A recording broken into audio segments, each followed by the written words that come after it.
के कौन लिए। कौन था अस्पताल में आपके साथ?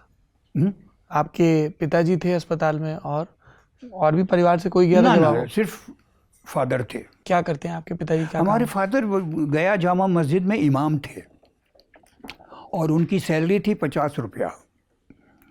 तो हम 3 भाई 1 बहन, हम लोगों को उन्होंने कैसे पढ़ाया।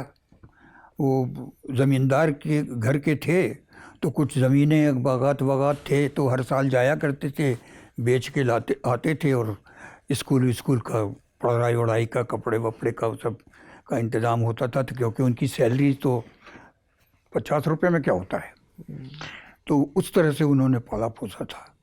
एनीवे पर फारूकी साहब, मतलब ये हिंदुस्तान की तस्वीर दिख रही है कि इमाम का बेटा सरस्वती पूजा में जाके परफॉर्म मेरे करता है। फादर की ये बहुत बड़ी बात थी कि उन्होंने कभी हम लोगों को, हमारे घर में, हमारे पूरे मेरे नानियाल में भी और दादियाल में तो खैर हम लोग रहे ही नहीं, कहीं भी हमारे यहाँ इस तरह की बात नहीं होती थी कि ये ना करो, वो ना करो, ऐसा ना करो, वो ना करो। क्योंकि देखिए,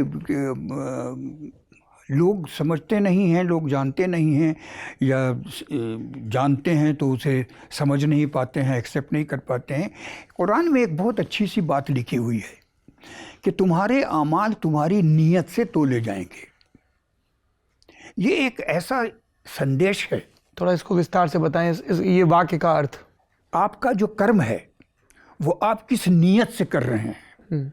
आप किसी को अगर हेल्प कर रहे हैं तो आप उसके बदले में उससे कुछ उम्मीद रख रहे हैं या नहीं रख रहे हैं। अगर आप किसी बगैर उम्मीद के आप किसी की हेल्प कर रहे हैं तो वो हेल्प हुई, और मतलब से अगर आप कर रहे हैं हेल्प तो वो हेल्प नहीं है। तो आपका की नीयत क्या है वो ज़्यादा मायने रखता है। तो ये ऐसा एक संदेश था जो इंसान को मिला करके रख सकता है। हर तरह के लोग एक होकर के रह सकते हैं, लेकिन ये होता दिखा नहीं। लेकिन हमारे फादर ने हमको कभी नहीं रोका। हम लोग होली मस्जिद में क्वार्टर था, हम रंगे हुए रंगों से लथपथ मस्जिद के क्वार्टर में आ जाते थे, कोई प्रॉब्लम नहीं थी। हमारे दोस्त लोग, हम ज़्यादातर नॉन मुस्लिम्स में ही मैं रहा हूँ। मेरे सारे दोस्त आज भी जो हैं, मेरी बीवी भी नॉन मुस्लिम है, तो हमारा कुछ अलग सा ही रहा। तो हम लोगों के यहाँ कभी ऐसा कुछ हुआ नहीं। तो हम लोग जो हैं वो रियल रिलीजियस हैं।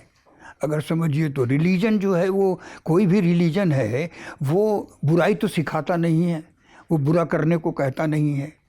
ये तो हम अपनी अना के लिए, अपनी लाल करने के लिए, हम आपस में एक दूसरे को नीचा दिखाने के लिए, ये हमारे दिमाग की खुराफात है जो हो रहा है। तो इससे बचने के लिए यही है कि हम अपने अपने धर्म को समझें। हम क्या धर्म कह रहा है। धर्म तो कभी कहता नहीं कि किसी मासूम को सताओ, परेशान करो, या किसी को तकलीफ़ पहुंचाओ।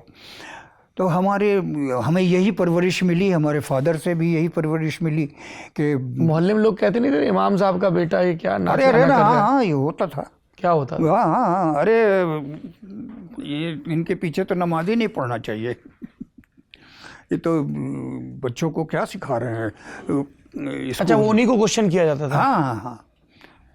और हम वैसे ही बदमाश। हमारे दुर्गा पूजा में वहाँ एक राय बागेश्वरी साहब थे, उनका और जामा मस्जिद के जो ओरिजिनल इमाम थे उनकी बड़ी दोस्ती थी।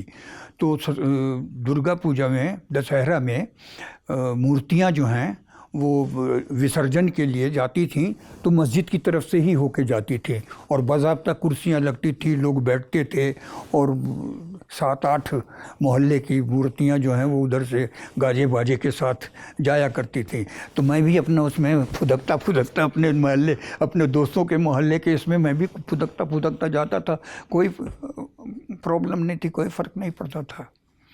तो ऐसे में हम पले बढ़े हैं, तो हमारी सोच जो है वो वैसी ही है कि बेटा तो सबका बेटा होता है, सिर्फ मेरा बेटा बेटा नहीं है, किसी और का बेटा भी बेटा है भाई। जो दर्द हमें होता है वही दर्द तो उसे भी होता है। जब हम ये दर्द नहीं चाहते हैं तो दूसरों को वो दर्द क्यों दें, और देने का क्या अधिकार है हमको। तो ये तो फिलोसफिकल हो गए हम, अचानक क्या हो गया हमें। ये नहीं चैप्टर बदला जाए। हम कहाँ थे, कहाँ से कहाँ पहुँच गए।